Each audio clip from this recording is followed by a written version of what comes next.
Hey guys, in this video I'll go over how to set up a paper trading account in Interactive Brokers. It's going to be easy guide, and if you don't know what a paper trading account is, well, it lets you use the full range of IBKR's trading features in a simulated environment using real market conditions, okay, everything.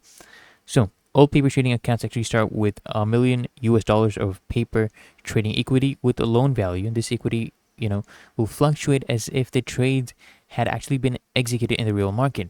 So what you need to do as an advisor, you will have a separate username and password for your paper trading account. So to set this up, access the advisor portal, click on settings at the top right.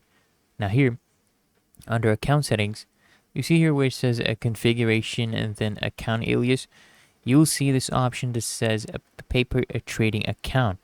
Okay, all you need to do is click on the paper trading account configure icon and then just enter a username and password that you will use with your paper trading account. And then just go ahead and confirm your password. After that, just go ahead and click on continue.